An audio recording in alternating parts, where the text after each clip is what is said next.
Hello, everybody, and welcome back to You Can't Win. This is Tom here, and I'm joined by Donald as usual.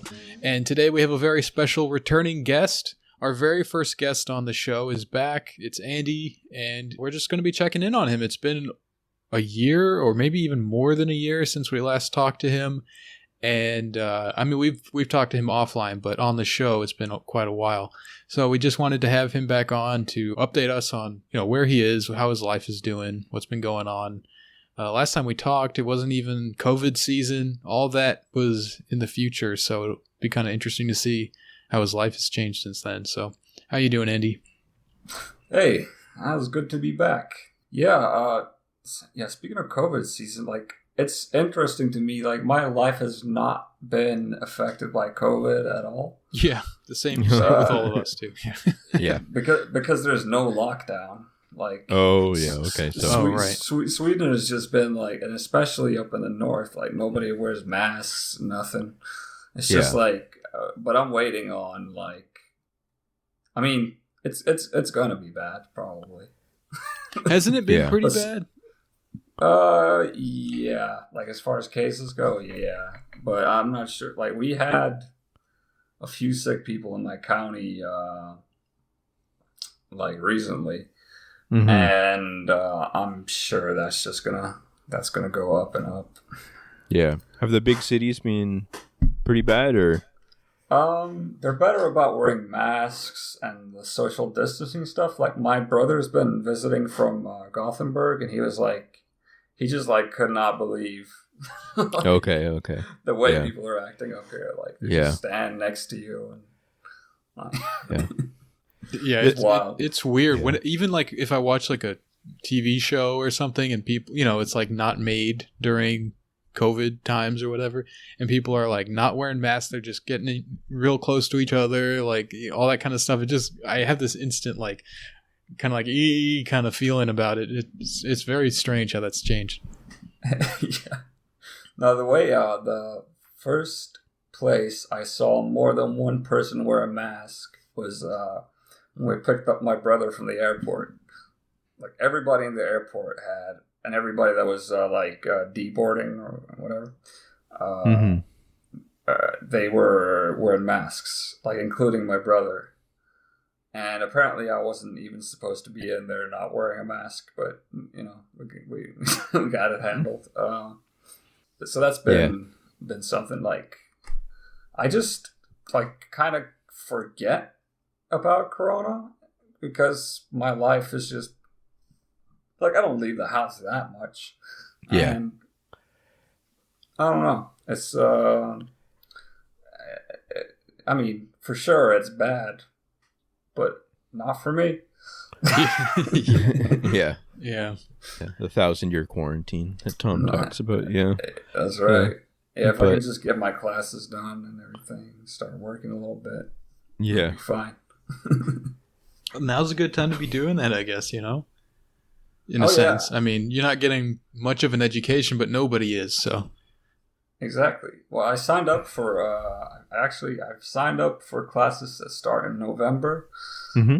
So I'm going to start, I'm doing that then. I'm finishing the required parts of high school classes or courses that'll let me get at least manual labor, maybe industrial. Cool. So and I'm planning to go to trade school. Oh, that's cool. Is it online, the kind of stuff that you have to the courses, or is it do you have to? For this part, do you have to go somewhere? Or, No, I just signed up for them they have an online program. So okay, yeah, that's cool. Good. Yeah. What kind of trades were you looking at, as a sort of target for? I've been kind of really thinking about electrician because welding. Also, for some background, my mom is a welder and electrician. Mm-hmm. But she works as head of production, I think, at the plant she works at. Yeah. So she doesn't really need it now, but some. I guess I can always like, because I asked her about like, so like, how bad is welding? Because I'm like a little skittish about heat. I was like, oh, yeah. She's like, oh yeah, you get burned all the time. I was like, okay, I'm not so into that. It's like electrician though. I like electrician because it's technical work, but you work with your hands at the same time, and it's good pay. It's even if you're working, say like you work at the main employer is like this company that makes parts for big rigs, like 18-wheelers. Yeah. If you have additional like education, let's say like an electrician, you get added pay for having like a specialization. So you might even not be doing like working as an electrician, but you're still getting paid more because you have the certificate. So that's cool. Yeah. And it'll allow me to like I've been thinking I'm looking at like overseas in the next like year or so, and it helps to have like already have trade school done and everything like that. Sure. Yeah. It's probably easier to do that in Sweden than it would be like going to another place and trying to do it. Oh, exactly. Yeah. Exactly. So like you have the you can show some certificates from back home, and we'll see how it goes. But I'm feeling optimistic about it. That's cool. Do you like your small kind of area and stuff, or would you like really prefer to just get out or something? Like, is it like just so used to it, or is it like you enjoy it a lot, or? It's a bit of both. Because I have is this weird thing where like I have so many like memories attached to like places in this town, like and most of them are bad. So it's like sure. So, but I do like it up here. I think partially just because I never really left that much. Yeah. So you're just used to it. But I do like being able to just get into like extremely rural territory quickly. Yeah. You can escape the city very quickly. But I mean, there's places like that all over the place, and sure. I actually had a thing recently where someone from my past who was bad news just contacted me again and is trying to like hit me up to try to some kind of business venture, and I'm like nah. yeah. What were you thinking for overseas kind of stuff? Like, what was the kind of thought there? Like, what? I'm still thinking going to America. Oh yeah. Is that hard for like visas and stuff, or I don't know how that works for like Sweden and stuff. Canada is kind of a special situation because we're there's like a million Canadians in the United States and a million Americans in Canada or something like that. You know what I mean? Like, it's like there's a big overlap, but I don't know how that works for like visas and stuff. I don't know.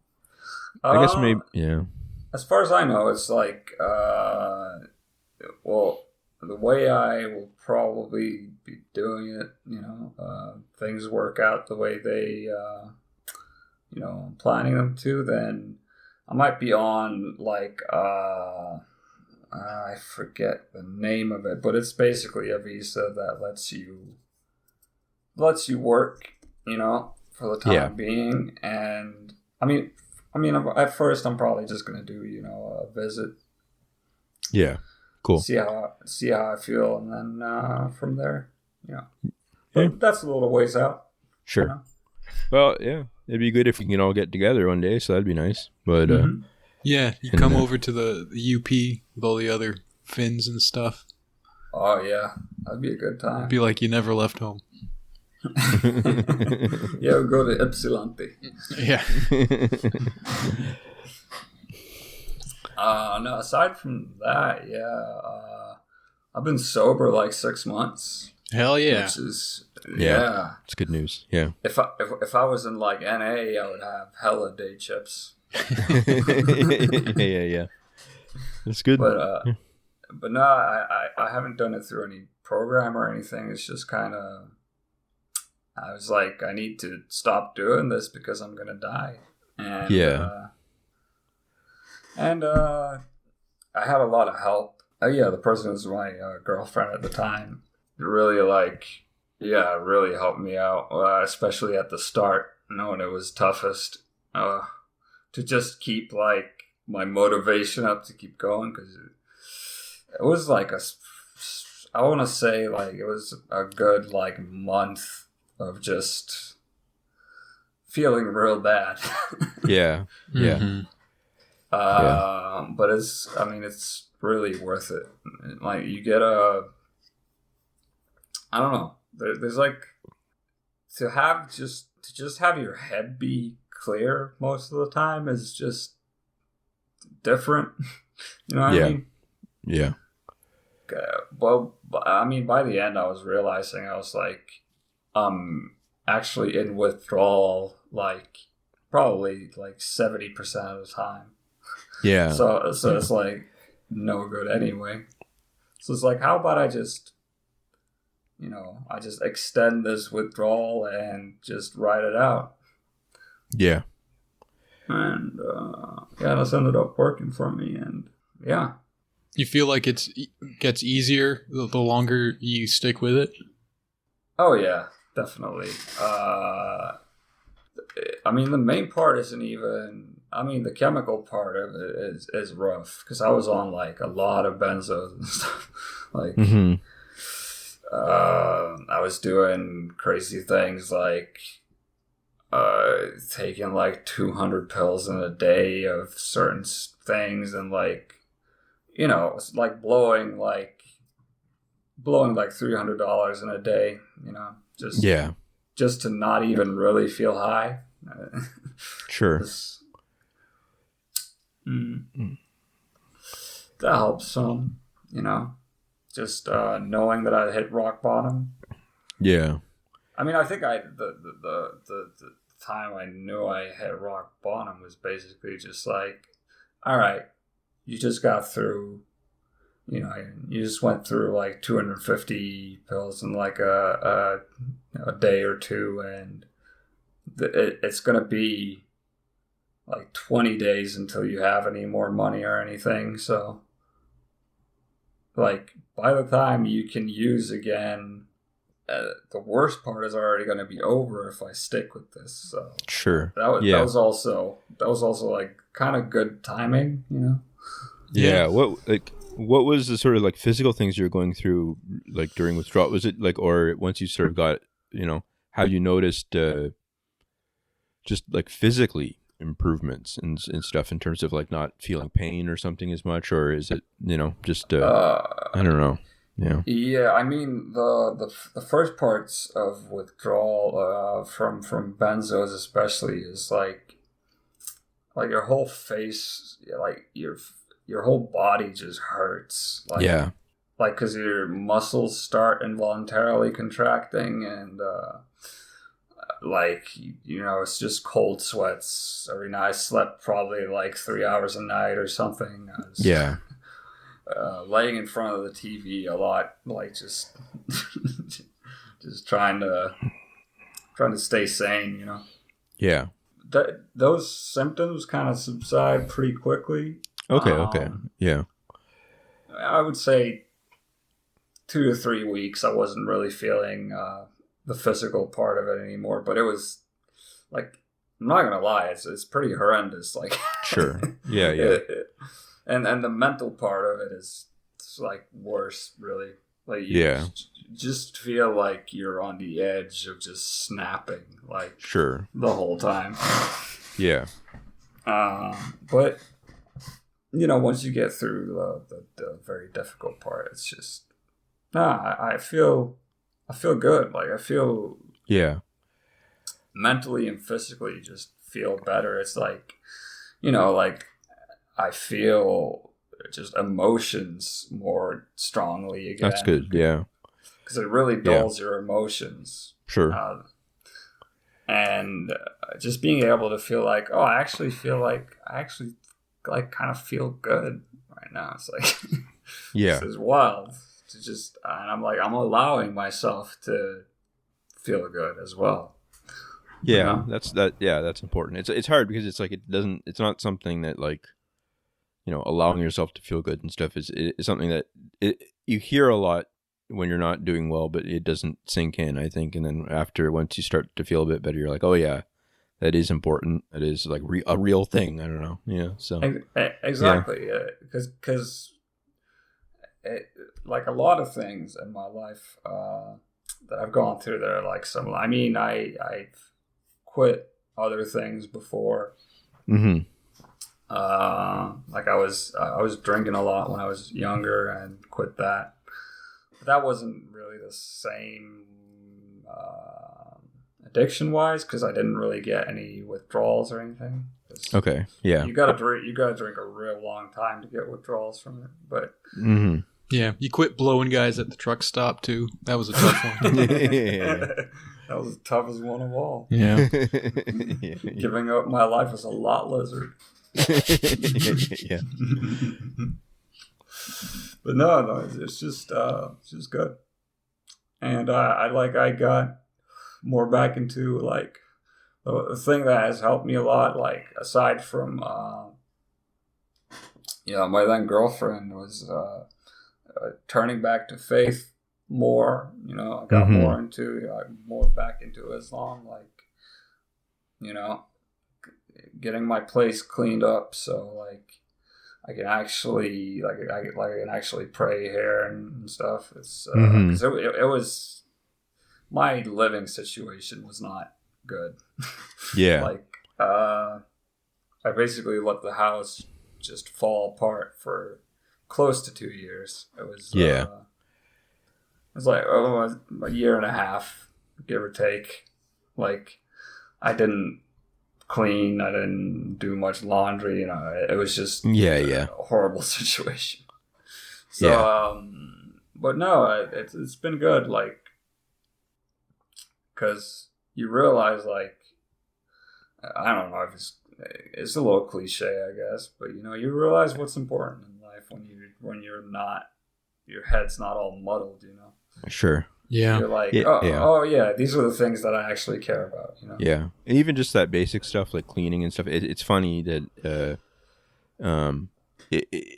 at the time it just seems impossible, or like not even a consideration. But then once you get a little bit of a handle on it, it really does help your, like, it's all connected. It really does, like, help your mental state, I think, to just get some of that basic stuff under control. Because I don't know, I remember, absolutely. yeah, sure. I remember when I wasn't doing as well, like, I just wouldn't change my clothes sometimes for, a long time. And it was just, like, hard to, it's hard to do that and then go out and, like, talk to people and try to relate to them like, just it's like a strategy for isolation itself kind of thing in some ways. So, yeah, I don't know. Oh yeah, no, I definitely had that too, because I had the sort of, even before drugs or anything, I would go through, periods of depression and stuff where maybe I wouldn't bathe for like 2 weeks and just wear the same clothes, and you don't feel good about yourself, so you don't, like, interact with people, and it is all connected that way. Like, and I started, like, being more like, I want to take a little bit more pride in my appearance. I want to at least have a clean enough house. Like, I'm not not going crazy with it, but yeah. Like, I'm a little bit lazy, but my mom actually helped me out with cleaning, just because it's so bad. Yeah. No, it's good to have moms help with the initial deep clean and stuff, I think. So absolutely. Has it been helping with eating at all or anything like that, or any sort of a bit, or? Yeah, it started actually.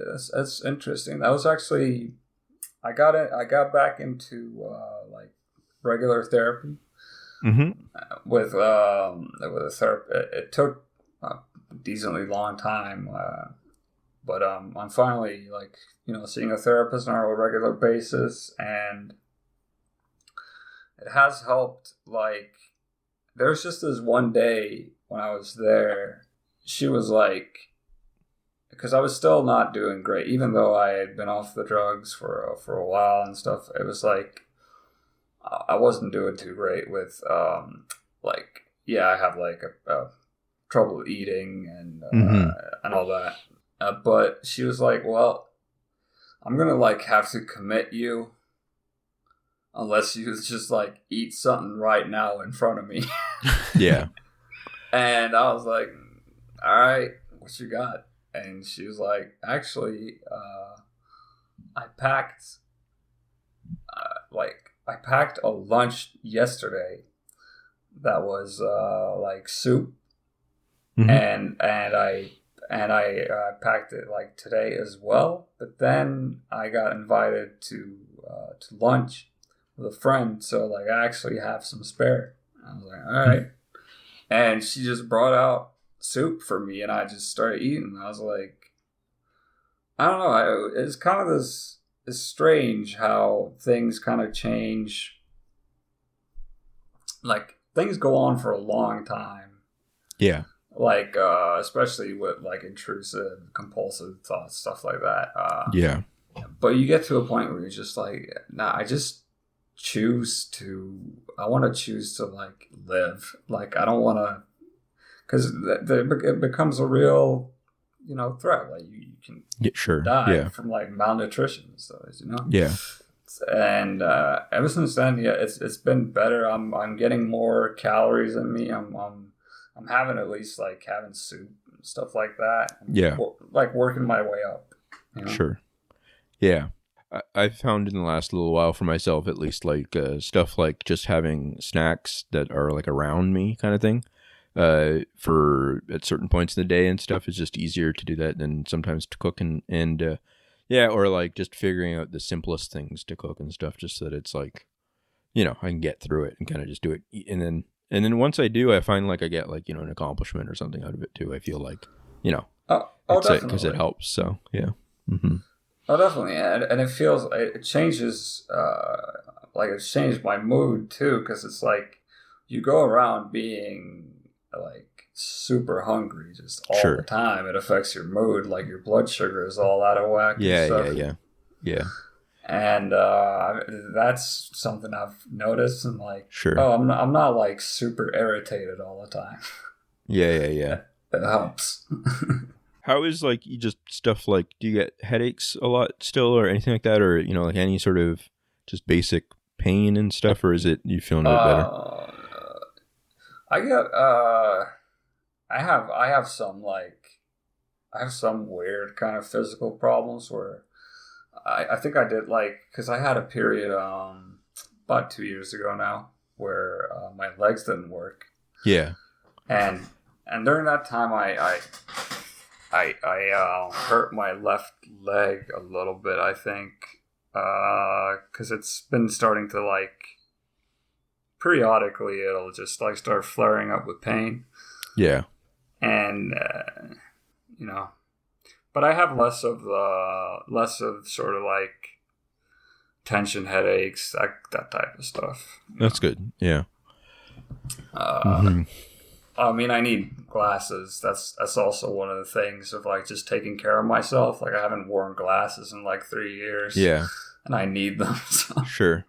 Are those like, are they covered by the healthcare system there or anything like that? Like, can you get them pretty cheap, or is it like I think no, not really. I think they helped out once with that, but it's like some of those programs are like, all right, we help you once. Oh, really? Okay. Yeah. And but one good thing has been actually my teeth had kind of deteriorated during the time I was using, and so my disability covers like dental. So I actually went to the dentist yesterday. Oh, that's Friday. good. Yeah. Yeah. And I lost a filling, like I lost a whole tooth. Yeah. Yeah. And no, they fixed me up. That's good. Yeah. I still got to do like a few more sessions. Sure. But, it's on the government's dime. I don't mind. Yeah. I had a similar thing, and the same thing, like the disability here covered probably a few $1,000s worth of just basic kind of fixing up and stuff. And I wouldn't have gotten, so that's just it's a bonus to do that. And it also, I mean, again, it's one of those things where it feels good because it feels like you're like, okay, well, I had a rough patch and now I'm trying to fix some of the damage of it in very specific ways with the help of the government and stuff. So, yeah, I don't know. Yeah, oh, definitely. And that's also been part of it, like with like returning to religion stuff. It's like, I'm trying to fix sort of like, I don't know. Yeah, I kind of did. I think, you do damage to your self. Yeah. Image, yourself, everything, and then you kind of it's nice to sort of be like, all right, I want to.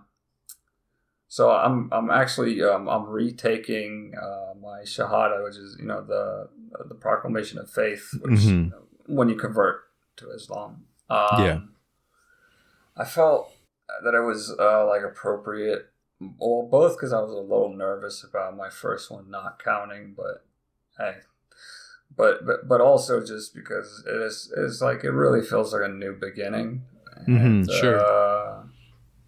It would be nice. Like I thought for a while, but like maybe I'll even change my name, but I probably won't go that far. I'm just Yeah. Some people like to do that, and I totally understand that, especially when it's like you're saying, like a new beginning sort of a situation. Mm-hmm. But it's one of those choices: do it or you don't have to. Yeah. I'm thinking I'm just gonna stick with mine, but it'll feel good because during the whole time I was using it, everything. Obviously, I was feeling a lot like I can't show myself before God like this. Yeah. What I mean? Yeah. So that helps a lot to be like to feel like and that's also kind of part of the whole thing about like letting yourself feel good is like. No, I'm gonna let myself be forgiven. Like, sure, what I mean? Yeah, because that that they say that's from Shaitan. The idea that and some people have even gone as far to say that it's a form of kufr. It's a form of like disbelief to believe that your sins are so great that you can't be forgiven. Because that means you're like doubting God's ability or his desire to forgive you. And he is so insistent that he is the most forgiving and he will forgive anything except kufr and all this kind of stuff. So it's it's definitely something that a lot of people have struggled with, throughout the centuries in many different situations. Oh yeah. And along those lines too, I was reminding myself of sort of like the sin of despairing. Mm-hmm. Because I had I had a lot of stuff happen in September. This last month was really sent me down probably the worst I've ever felt in my life, to be honest. Long story short, my dad passed away very suddenly. Mm-hmm. And a few days before that, to give some backstory, Sweden takes forever to bury people. Mm-hmm. So the funeral was to the day, I think, almost a month after he actually passed away. So that was like, it was rough. Yeah. To just kind of be waiting around and stuff. Yeah. Well, apart from, obviously the main part was sure yeah but then let's see, it was like 5 days before the funeral, me and my girlfriend broke up. And it was so I was like dealing with two things at once, and it was like I really felt like how am I going to get through this without using? Like, and it came back to the drug thing. Mm-hmm. And I bought drugs. I held them in my hand, but at the end of it, I was like, no. I threw them away. I can't believe I'm even saying it. It's like, yeah. Like I had it in my hand and I threw it away because I was like, no, because that'll just be the same thing again, you know? Sure. Mm-hmm. And I reminded myself of sort of like the thing about not despairing. It's like, because, you know, I was talking to my imam and he said, you never get anything more than you can handle. Yeah. Which in my mind means that, God thinks I'm really strong. Yeah. Yeah. So, I went through it the way I wanted to.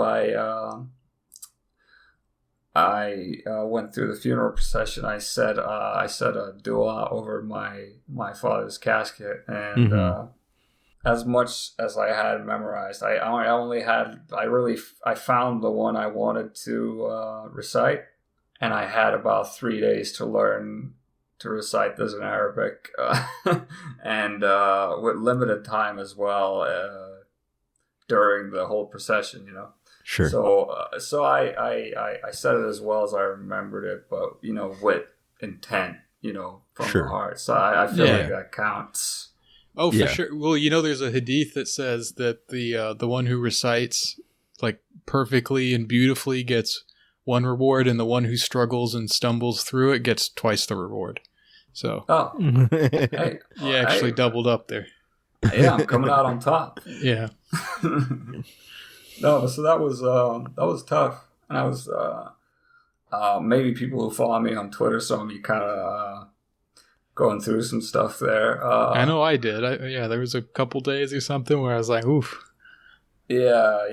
I even had like my real life friend contact me, and I actually contacted my mom and was like, I don't know what to do. Like, I don't know what to do about, because like, I don't know what you say or anything. But he was like really concerned. He was like, make sure you talk to Andy and like, that he's going to be okay tonight, because I can't sleep until I know he's okay, Sure. And then realizing that I was kind of like, not only was I affecting myself, but I was affecting like other people. I was like, all right, I need to get this under control. Sure. Remind myself, don't despair. Just, keep going. Yeah. And things do get better. Yeah. I'm about, what am I about? A little more than a week out, and things are better right now. Mm-hmm. Yeah, that's really good to hear, man. Oh, thanks. Yeah, it was it was a real tumultuous time. It was like on top of everything, like there's just really a lot of stuff, and I'm very surprised to be sitting here still sober, still just kind of trying to do it, Yeah. I was wondering, besides the despair thing that you've talked about, is there anything else like around religion that really like resonated with you, dealing with all this sort of stuff? I know, like, I haven't, been through any of the kind of like addiction on the level that you've dealt with stuff, but I used to smoke a ton of weed really habitually, and I quit that. And one thing that I really appreciate not doing that anymore is just like a level of independence from it. Like, you kind of grow dependent on these habits and stuff, and it doesn't even have to be drugs. It could be anything. And there's still some things that I'm a very like habitual kind of person in the first place. So like, I kind of like have this like obsessive thing, like even like computer games or whatever, I just like find something, I just do that all day long for like weeks. And but like with something like drugs, the way that it affects your just like your internal state, your ability to think about things and connect with like the outside world. You know, it really makes you very like self-absorbed and kind of like narrow in your scope. You know, you're really focused on like that thing, you know. So I don't know, I was just wondering if that, you know, if you had the same experience. I imagine that if you do, it's a lot more profound than what I'm talking about for me. Yeah, there was definitely like a part of me that was, well, there's a few things. Like, I mean, just fully, there's the independence thing for sure, of being like, you know, like I don't want this. I don't want to be dependent on this in my life, because it was the only thing I thought about for so long. Like, just when am I gonna get it next? When do I, you know, all that stuff. Mm-hmm. Budgeting around it and everything. Oh yeah. Like, who can I hit up for money? Who can I, like, you know? It becomes like this whole crazy thing. Yeah, like with religion, it has definitely helped me in the way of like, in like sort of like getting back and reaffirming my beliefs in Islam. And it's like, one thing is like, whatever, you know, doesn't please God doesn't please me. Mm-hmm. Is one thing. I don't know. It's just pretty simple. Like, don't ruin yourself, because not only, I don't know, just on a basic level, just feeling the love. Like, it's a little bit corny, but like feeling the love and feeling truly like, I don't know, just the feeling of being like, okay, I am forgiven, even though all of this, even, you know, I'm good. Yeah. I can actually feel good about myself. Like, I don't need any more reason to be special other than the fact that, you know, I was created by God and God loves me, you know, that kind of thing. Yeah. Just allowing myself that has helped. It's really easy to forget that kind of thing. You know, I always think of this one hadith where someone was asking the Prophet about people going to hell and that kind of stuff. And he said, you know, I think there's like a story or something he was referring to, but it's like, think of the mother who rescues her baby from a fire, you know, and how much like love the mother has for that baby. God has more love for you than the mother has for that child, you know? So it's just one of those things, like, you really have to understand like how much he cared about you, that he actually created you. He could have created so many different versions or whatever. He didn't have to do that, but he did create you, and that like means something, you know. It's not just some like random sort of, you know, just a factory pumping out people, you know what I mean? Exactly. It's just like, I have a purpose, you know. It's all that. Yeah. Right. And even if it's just to be like a decent dude, you know? Yeah, exactly. It doesn't have to be anything big. I mean, I'm not, you know, I'm just, I think I'm meant for a pretty like humble existence, and I'm cool. It's like, I'm getting into like being, I guess, more of an adult in a way, because I've like sort of like with before this, like with like sort of mental illness and all kinds of problems that I've dealt with. One thing that has been I've been kind of like, what do they call that? Isn't that like arrested development? Like, that's the thing, you know? When you're like gets stuck in like a teenager kind of mindset? Yeah, because one thing is that it's kind of conducive to that, when the way that disability has worked out hasn't really been the way it was advertised to me. I mean, they say like, hey man, we're going to get you out. We're going to get you, you know, in these programs and all types of stuff. But really what it's been is one meeting every year where they reassess my problems, and I just continue collecting checks. Yeah. And that was kind of, I don't know. I feel like just a basic need for independence. Realizing also, you know, I'm turning 29 this year. I'll be 30 next year, which will be the last year that I can get that I can be on the assistants that I'm on, but Yeah. like I'm trying to be like, no, I don't even want to be on it. You know, I don't even want to qualify next time.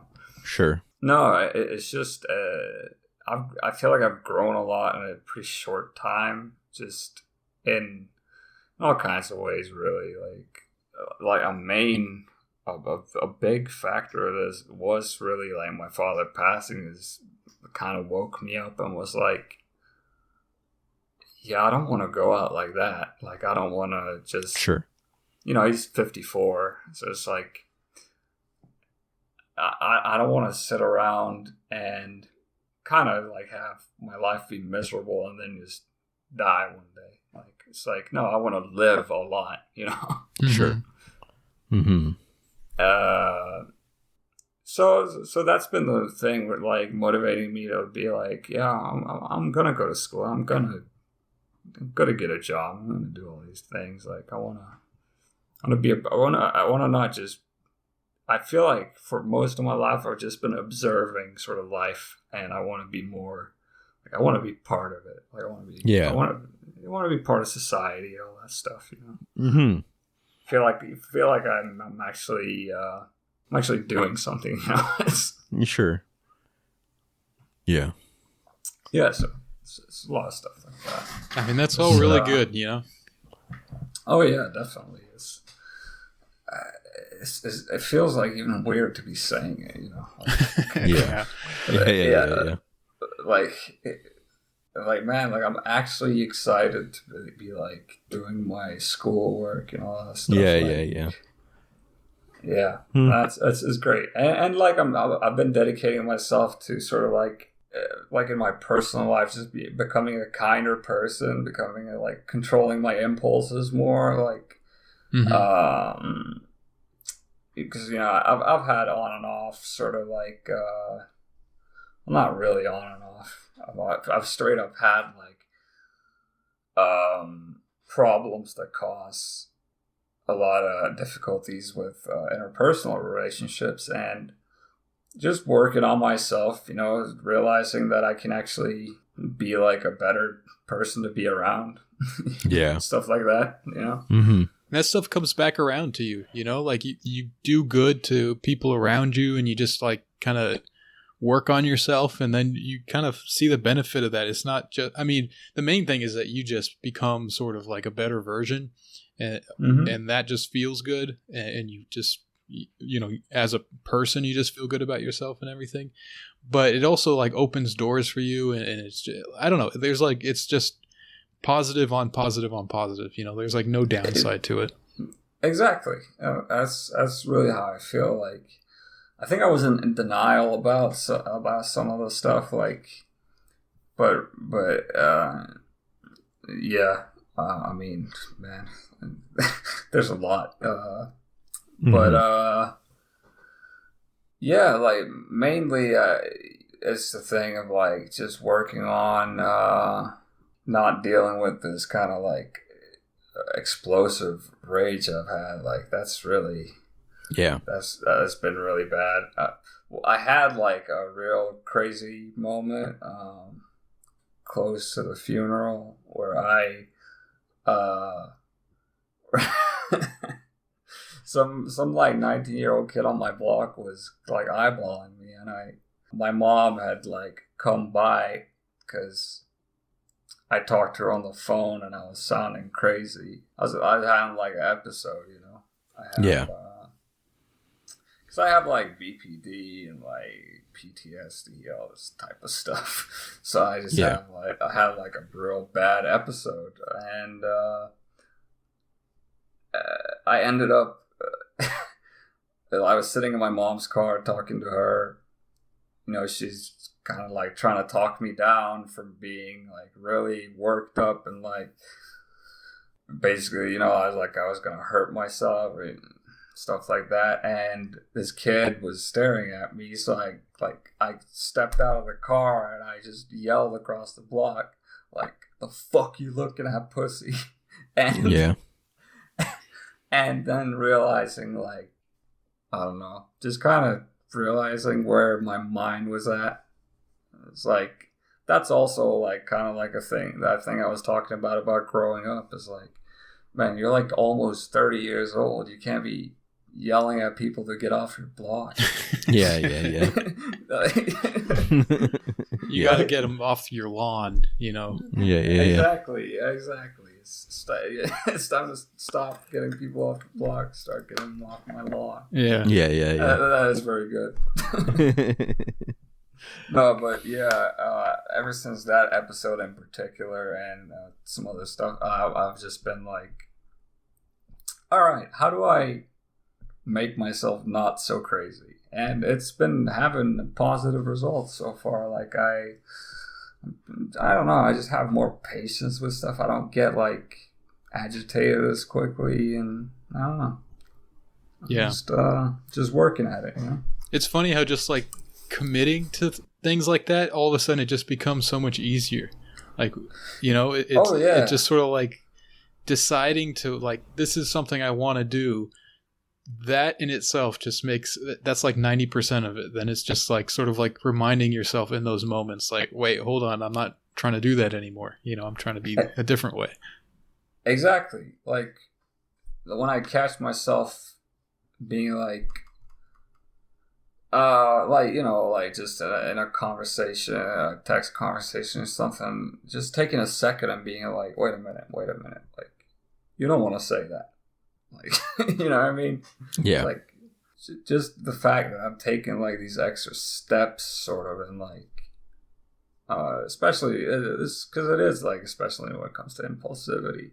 And what I've noticed is when you actively work on stuff like that, like explosive rage and stuff, you just start mellowing out like kind of naturally after that. You just, because you're not feeding sort of like the response that like your brain kind of tells you, like, oh, you got to have this real aggressive response to something.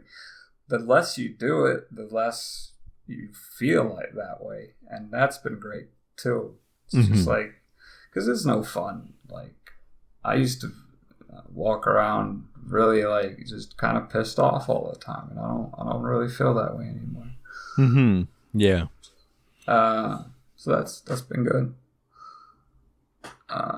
And you know, I'm working in therapy to like, I mean, that's gonna be an ongoing thing, but it's working good so far. Yeah, that's good. I mean, it seems sustainable, which is really the important thing. Exactly. You know, like even if it's just little improvements. I mean, it sounds like you're making pretty big improvements, but even if it was just like little steps, if you can keep making those little steps, that's going to add up real quick. You know, as long as you're not sliding back, then you're good to go, you know? Yeah. Oh, definitely. Yeah, that's definitely been my experience like so far. And it feels weird to me, but like it was like I changed like a whole lot in just maybe a few days. I was just like, because it was like after the breakup I had also. It was like, especially that, I was just like, yeah, I don't want to be this person anymore. Like, I don't. Yeah. I just need to be better, and not just for other people's sake, but for my own sake. Like, I don't want this. And yeah, it's like, yeah, basically from a few days after that, and I did the funeral and stuff. I was like, all right, I'm mellowing out. It's been pretty incredible, actually. I've just been like, it's completely changed. Which, I mean, it takes some time to convince people, you know. Sure. Yeah. But man, it's just feeling good. Yeah. Cool. Well, we're glad that you're able to be here, to share it with us, and we'll just keep checking in and see how things go, too. So thank you. Yeah, it feels really good to come on air and be like, because I listened back to my last appearance and going back to that and listening and just the difference in right now, it's like night and day, and it feels good to just be like, to actually have good news, to be like, sure, yeah. And especially I feel like for maybe other people who are in similar situations, like, no, you can feel a lot better. Yeah. You deserve to feel better, Sure. Yeah. And you also, you have your own podcast now. You got to plug your own podcast. Oh, yeah, that's right. Firing Line 2. Firing Line 2 coming to your feed. So, yeah. I did not pick the name of this, but okay. It can be hard to find because I didn't pick the name, and it was like, oh yeah, there's a very popular PBS program called Firing. yeah. But I mean, we're getting out there through word of mouth. I think there's a Twitter account for it, so I'll follow it with the You Can't Win Twitter account, so people can find it that way. And I think there's a SoundCloud, right? Like if you search the SoundCloud, I think it pops up. Yeah, and we have we're on Spotify. Yeah, we'll link to it. Yeah. It's good. It's Firing Line 2 Pod. It's at Firing Line 2 Pod. Yeah. And so an Agile Tablet YCW favorite has already done an episode. And right. Tom and I think will come on sometime. I think that's in the works. So yep. So yes, it's like it's kind of like when Joey Diaz does Rogan, right? yeah. Yeah. All right, so let's get into our questions here. We'll start with this one. This should be fun. What do you guys think of the Pentagon UFO videos? Oh, yeah. I saw some of these. These were, like, recently declassified, like, from like, Air Force people, right? Yeah. Stuff like that? Yeah, and it's interesting. There's people, like, who... They're not, like, wacky kind of UFO people who are, bringing attention to this and kind of interested in it. It's like Marco Rubio. People like that who I have never heard of around any UFO stuff before, who are like, well, if this is a real thing, we should know about it because it could be a threat to the country, that kind of stuff. Mm-hmm. So, and I think the government made a department. They changed the name from UFO to something else, and I remember the thing that really caught my attention about it. I forget exactly what the new acronym is, but they changed it from object to phenomena. Oh yeah. So I don't know if that has any real significance because we're not really sure what these things are, but yeah, it's like, it's real military intelligence picking up on things that they're like, we don't know what this is, and we're looking into it. Yeah. And they can't always say it's a weather balloon. Yeah. Yeah. I mean, they can, but... there's all kinds of explanations. It could be something they're testing themselves that they know very well what it is, and it's their own technology, but they don't want anyone else to know about that. And that kind of stuff is very compartmentalized, so there's no reason that, like, a civilian politician would know about things like that. And it could be all kinds of different things. It doesn't need to be aliens. I think you have to really put forth some strong evidence for me to kind of go that route. But I don't know. It's interesting stuff. Yeah, definitely. That was an interesting part, though. Like you say, like about them knowing about it was the whole thing where there's this guy, I think in the 60s or 70s, he was living by an Air Force base, and he like documented all these, UFOs, but they were like, these new stealth fighters and stuff. Mm-hmm. But the government sent over people to convince him that he was actually seeing like alien ships and stuff. Like, oh, really? Yeah. It was a whole thing. That's funny. So like, I don't know. But it is like interesting seeing all that stuff. Like, yeah, I don't know. We'll find out sometime, I think. Yeah, but who knows? Yeah. Either way, it's interesting to look at like these.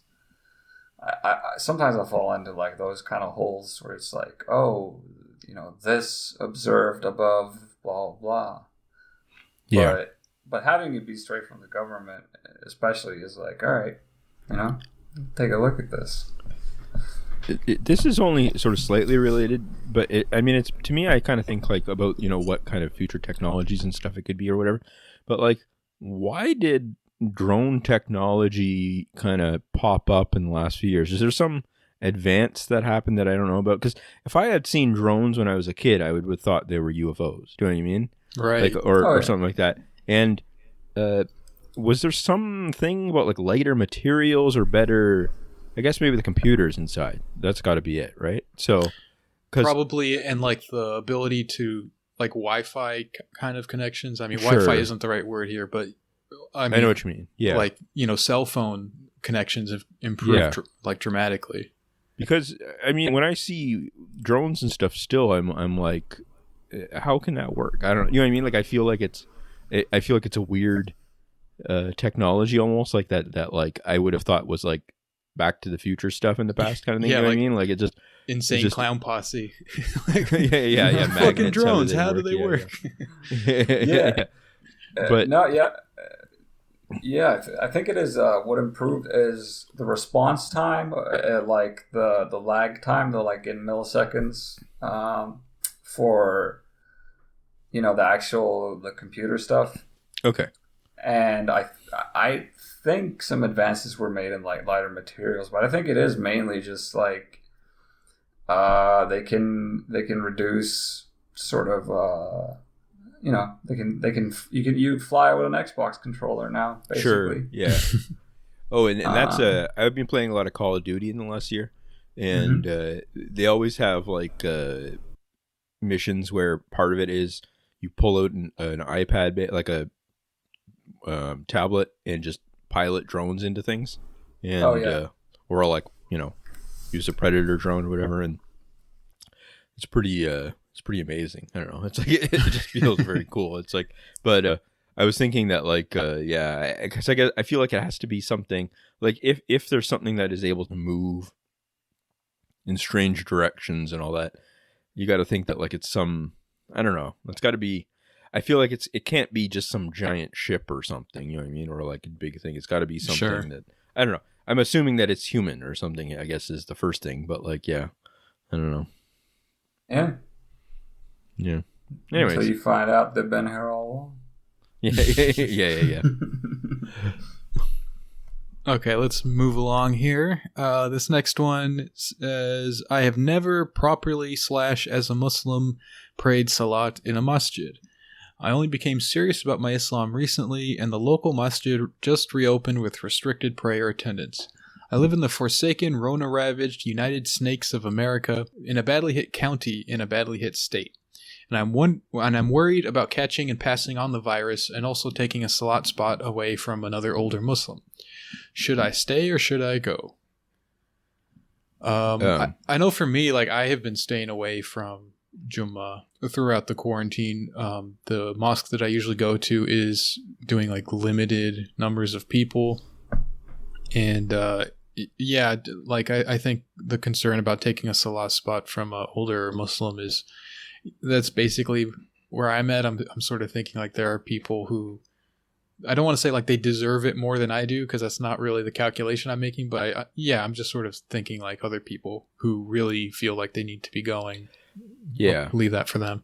Well, I mean, but I it's not, I don't know if it's my place to say, but I would say maybe if that's like a worry, I feel like if you haven't really been participating at all in like going yourself, whatever, if you kind of like imagine the conversation that would be kind of thing, I think that like from what Tom's told me, that it would be enthusiastic, please take my spot kind of thing, you know what I mean? Like right. From them kind of thing, you know what I mean? It'd be more like, oh, we would, encourage you in the faith kind of thing, you know? Yeah. To be like, oh, please come kind of thing or something. But yeah, I don't know. I've heard of similar things like people having to do lottery systems for going to church and stuff. And yeah, I don't know. I think you just have to kind of gauge your, as long as it's not becoming a rationalization, like, oh, I won't apply, I won't like go because, right. I've got an excuse now or something kind of thing. So yeah. Yeah, I mean, the one thing to keep in mind, I mean, I'm not giving a fatwa here. I'm not like qualified to do anything like that. But I know that historically, like when there's been pandemics, it's been totally like not going for congregational prayer is okay. Like that's been something that has happened before. And it's a communal obligation to maintain a congregational prayer. It's not an individual thing for everybody necessarily to have to maintain that. So that's why they're doing this thing where it's just like a small number of people doing it just so it's there. And then there's even, like I've heard some scholars talk about it, where it's even like the whole basis of having Jummah and like, is that a valid thing in the United States is already questionable because it's supposed to be something that is like done by the state, and obviously like the US is not like having any kind of sanction on Jummah or anything like that. So that's interesting. Yeah, I didn't know that. That's something I only learned because of the whole quarantine stuff, and people were starting to talk about that just to kind of like educate people on like what are the legal sort of, what's the framework around Jummah. And I guess like some legal schools don't allow more than one Jummah in like a city. Like there's supposed to be one single, like it's like everyone goes to that one, and that doesn't mean that you can't do smaller congregational prayers on your own. Like, you know, outside of the Friday congregational one, you can do like, you know, any of the prayers can be congregational, right? But they're not like the Jummah prayer, right? So I think what a lot of imams and stuff have been recommending is that if you can do like, say with your family or something like that, if you can do a small one like that, then that would be a good idea. Yeah, that's interesting.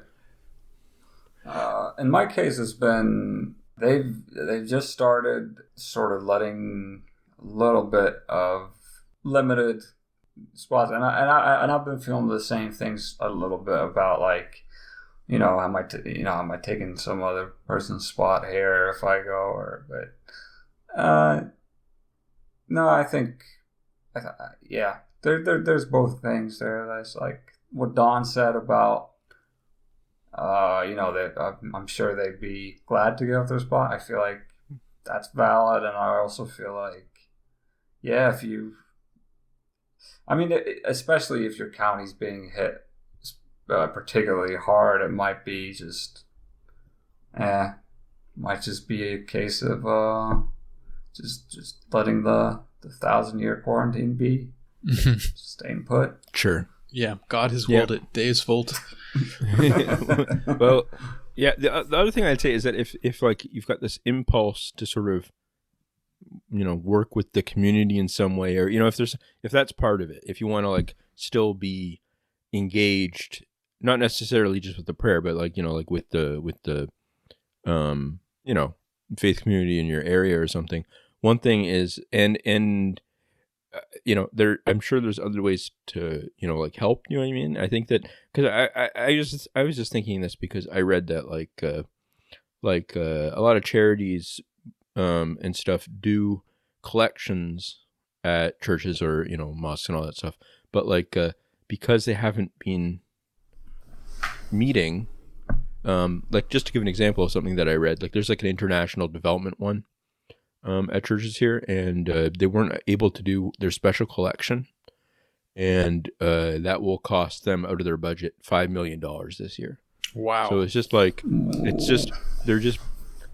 I've been getting emails from different organizations and stuff, and the tone is stuff like, we don't know how we're going to survive, but we will, kind of thing. Like for a lot of these organizations, giant organizations, a lot of them too. That's not like, you know, they're not like, I mean, $5 million is a lot of money for for like a community organization kind of thing.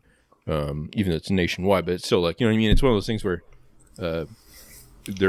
their budgets are getting blown out by this right now. And there are like things to kind of help them keep the bills going, for now. A lot of them, loans or whatever. But that's the kind of thing I think, or even just, it doesn't have to be faith-based even, just stuff like the local food bank or something kind of stuff too. So I think that, like there's ways of finding, you know what I mean? Like you don't have to take a spot in a certain prayer thing to sort of feel out that impulse a bit or something. So, yeah. Yeah. This year, definitely, I mean, Ramadan has already passed, so you probably already paid your zakat and everything. But if you haven't, definitely think about where you are given that money, and maybe if you can afford it, like consider doing a little bit extra this year. Yeah, I would say so too. Like, that's that was another thing that did feel great was paying my zakat this year. But yeah, I think if you're having the impulse to kind of like be more part, and then there's more than one way to do it. Yeah. Okay, let's keep going. Yeah, so here's a funny comment. Muslim Tom has Adam Friedland's appearance and Nick Mullen's mind, and Donald Get Fiscal Hughes has Stav's body and Adam's mind. Yeah. I don't like the Adam's mind thing, although I thought that was... No, I don't like the Adam's appearance one, so... Yeah. Although I think that's rude, because, I don't know, he seems like a nice guy. I'm not, like, against him or anything, but I just, I don't know. I don't see the resemblance myself. Maybe they mean... I don't even want to get into it. I was going to be like, well, maybe they think this quality or something, but no, that's not... I don't know. I don't even think about him, man. It's a hyena trying to take down a lion. That's all it is. Hi, Tom and Donald. Love the show as always. As Nobel laureates in trolling, you're both intimately familiar with the two basic troll techniques of that thing you like is actually bad, and that thing you hate is actually good. What's the relation between these two? Are they entirely distinct? Do they have some kind of yin-yang complementarity deal going on? Or are they just the same friggin' thing? Yeah, I don't know. I don't. To me, I guess that's true that's what it is. But I feel like I always try to do something that's like one step different than that. Like take a situation that people take for granted and then show that it leads to some weird conclusion that would offend them because I'm using language that they don't like applying to that situation. Just kind of like, because a lot of people online and stuff, it's like, you remember when the Democrats and Republicans, whatever, that Frank Luntz guy, whatever, I think he would like say that like, he kind of wrote out all the words that Democrats and Republicans use, kind of thing. Like Republicans use family and all that. That's really, really true online now. It's become even more polarized where like leftists online just use all the same set of words. Mm-hmm. And they're all like, they all have like specific meanings. So if you take one of their words and make it sound like a Republican idea, that creates like outrage really easily, kind of thing. Or something like that, like, so I feel like it is that thing you like is bad, I guess, but it's also like I don't know. It's funny though. I try to it's just a weird situation because like I find that like people will reply to me now who are like like Right for Reason magazine or like free market guys or something, like institute guys, and they like think that I'm trying to like take their side on it, and I want to be like just reply to them and be like, no, please go away. No, like I'm like, I've made a mistake by talking in this way then, because I don't want right-wing guys like being like, yeah, get those leftists or something. So yeah, I don't know. I'd rather everyone just kind of chuckle and move on. So yeah. One thing I like that you wrote once, Donald, was about, I forget what this was. It was around when Corbyn was asked if he would use the nuclear arsenal, for any reason. And you said you think that Canada should use its shadow arsenal of nuclear weapons to do a first strike on the United States. Yeah. And I don't know. I thought maybe some interesting people could get behind that idea. I'm very strongly opposed to this. There's a Canadian author, David Frum, that guy? Yeah. Like a conservative guy, right? He's like a Republican guy. He's Canadian, but he lives in Manhattan, I guess. And he had a book in, I think it was the 90s, called What's Right. And in the book, he had an article saying that Canada should acquire nuclear weapons and get like 4 of them or something. And so that it would have an independent nuclear arsenal so that it would like be able to defend the free world with the United States and stuff. And I thought it was funny because that's the kind of thing that like passes as a debate, I guess, here. I don't know. Like, it's just like people coming up with like wacky ideas. And it's like, I don't know, but it's funny that like he's like a top commentator now or whatever, like really in demand. And I'm like, whenever I see him, I just think of that kind of stuff. Like Canada should be able to nuke people or something. It's like, come on. That's like some like mild-mannered suburban dad, just living a really like typical like life or whatever out in the suburbs. And then he's just like, honey, you know what? I think I'm going to buy a gun. She's like, Why do you want a gun? Like, self-defense, You never know what can happen out there. Sure. The other thing that about Corbyn that it's sad is that right before the election he abandoned for a bit. I got right the December election or whenever it was. He abandoned the whole "we're going to get rid of all the nukes" thing, and which I thought was funny because it was one of the things where it seemed like a pretty good principled issue that like, okay, at the very least I promise that I'm not gonna destroy people in nuclear fire. Like that sort of a baseline thing for like a sane politician in my mind. And then at like the last minute he was like, no, I'm not sure, I don't I'll keep them around maybe, kind of thing, so that in case someone else wants to use them someday. Which is like, I don't know. Again, it's like the wife asking to get the gun out of the house, and the guy's like, well, I'll just keep it here in case the next guy that lives here or something. I don't know, like, I don't know, yeah. Just put it in one of those little like free libraries, that people make. yeah. I don't know. I think someone should run on I'm going to steal Israel's nuclear weapons platform. Ooh. Yeah. I mean, get some people involved, get that going. Yeah, I should get in touch with some people in Egypt and see if they like that idea. Yeah. I wonder if, how like Japan, I guess they always say that they have like, I guess the rumor has always been that they have weapons able to be assembled or something. Like they have like the components of a program. I don't know if you ever heard that, but like... I've heard that about Iran, but... Oh, yeah? No. I think the case is like that's always basically true for anybody. Yeah, I guess that's true too, but like... I wonder if there's any like spy novels or something about that, about like people stealing Japan's bomb, and then, I don't know, because that'd be like a weird thing. People would be like, wait a minute, we got bombed by like a Japanese bomb? What? Where'd that come from? I don't know, so, I don't know. Well, I'm of the opinion that everybody should stay strapped, never get caught lacking. So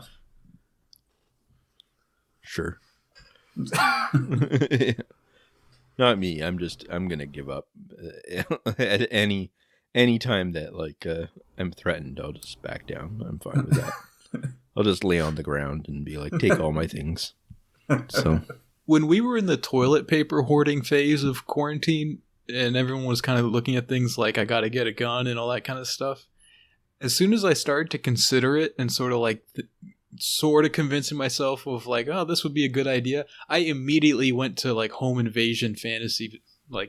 I was immediately I hope that's what it's someone for. breaks in here and I blast through the door with a shotgun and just rip people apart. It's like, where did this come from? I don't know. I instantly went to Anthony Cumia. Yeah. So I mean, that's the problem with it. Like, because I'm a little bit of a firearms enthusiast, and despite, I mean, I'm not allowed to own like handguns in my country, and but yeah, that has been also a personal development for me, that I'm actually kind of like, yeah, I probably should not own a gun. Like, Yeah. I always try to think in terms of like percentages. Like, okay, what's a % chance that I need it someday and it's going to make my life better or something like that, in some way. And that is maybe like 0.1% or something, like, and the something goes wrong terribly is maybe like 5% or, it's like not really good cost benefit there. I don't know. So, yeah. Oh, yeah. No, the stats are horrible. Like, basically, anywhere there's, you can readily get a handgun or, any kind of gun, as suicide rates go up, you're more likely to shoot, a family member, all that stuff. Yeah. It's like, by the percentages, it's just a ridiculous idea. At the same time, we've got friends of the show who have their arsenals, and we support them. We won't name them, but we support them doing their thing. So I think Oh yeah. Everybody got something. Yeah. You know what really kind of did it for me to kind of like decide not to get one is that they're loud, and I was like, that would be just obnoxiously loud, and I don't know. I don't want to deal with the noise. So if someone, so you bought like a machete or something, so that when someone comes in, now I have like elaborate Indiana Jones booby traps in my apartment. Yeah. Oh yeah. Well, I mean, you do. I mean, I took it as read as that all of us sleep with, just a large Bowie knife taped under our beds. Yeah. Which I actually used to do. Well, I mean, I guess that works for you, but I never sleep because sleep is a cousin of death. So. Yeah. All right, let's go on to the next question here. This one says, are there any features of modern human consciousness or psychology that would have been completely alien and incomprehensible to people in the historical past? I'm sure there's a lot. Yeah, I think in general, the sort of like solipsistic nature, like,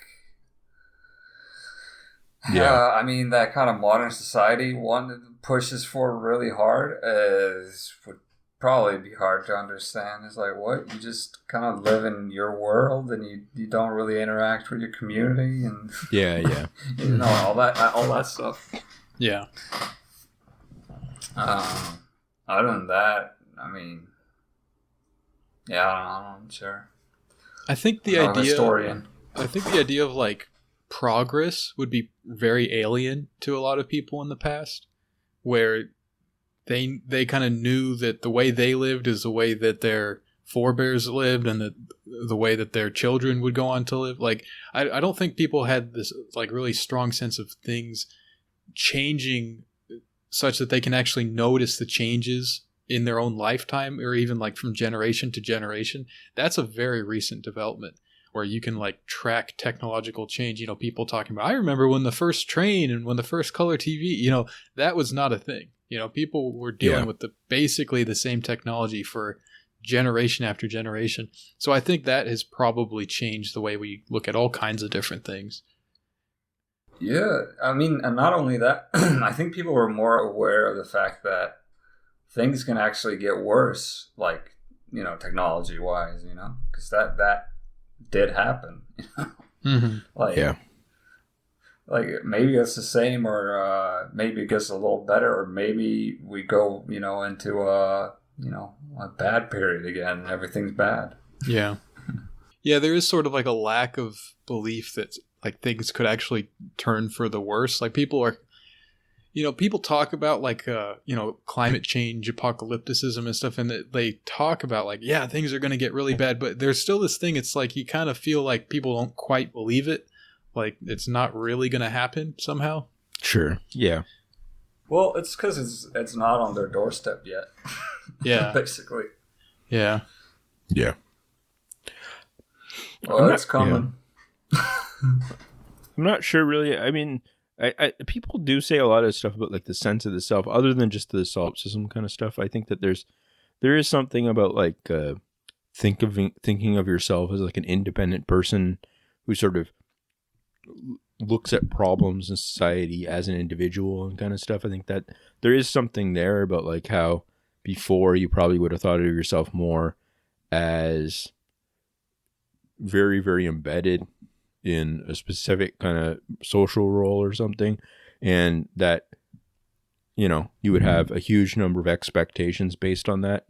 And but I don't know, I feel like a lot of that stuff, I'm not sure though, because I feel like it's one of those things where there's like a lot of like pop history about that, and I feel like if you look into it, some of that kind of stuff, like some of the stuff people always say about Freudianism kind of stuff, how and sort of modern psychology, how that's really, really changed a lot of how we think of our minds as somehow something almost imposed on us in a way. Mm-hmm. And that we don't, like I think it was like Althusser, he would said that like the three sort of revolutions, like he said like kind of define the modern world and stuff are one, Copernicus kind of stuff, like that the Earth is not the center of everything kind of thing. That was like the first one, like that we're not somehow the center of, we don't go, the sun doesn't go around us kind of stuff. Like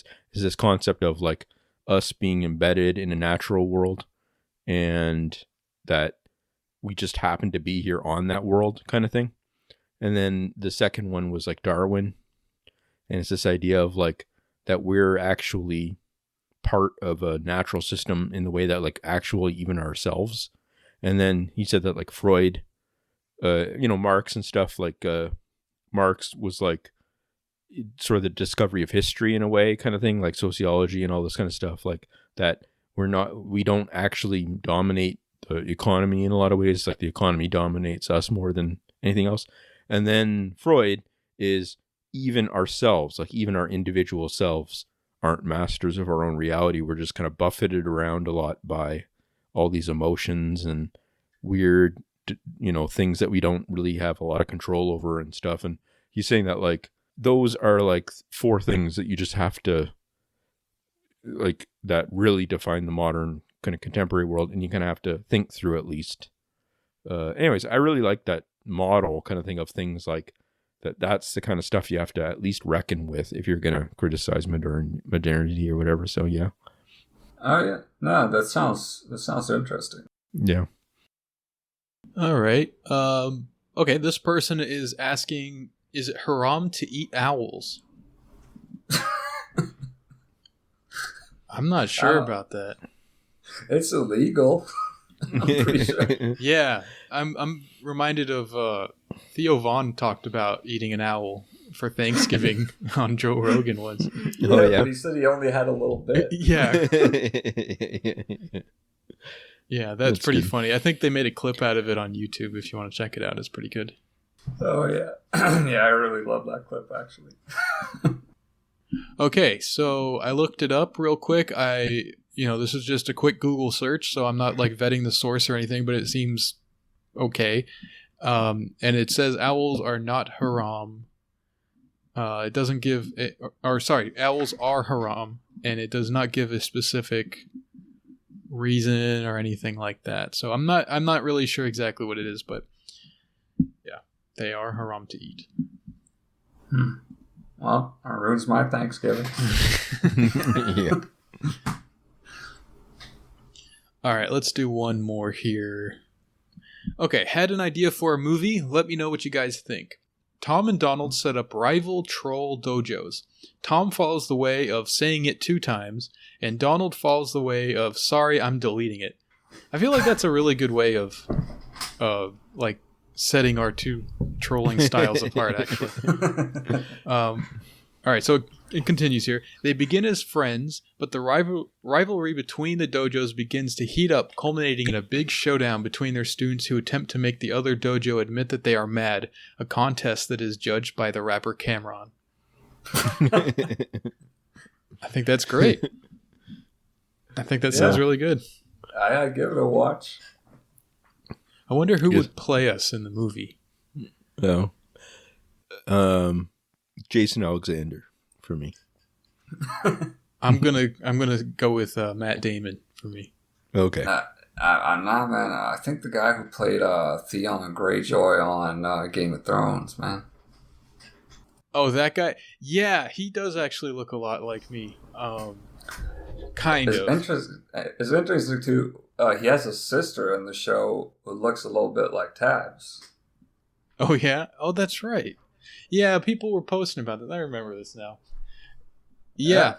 So if you want to know what Tabs and I look like, you can just look at those people, and that's basically it. I don't think I look that much like the Theon guy, like in total, but there's a lot about him that do look like me. Yeah. It's not a. Yeah, it's like not a lookalike, maybe, but you know. Yeah. He could play you in something.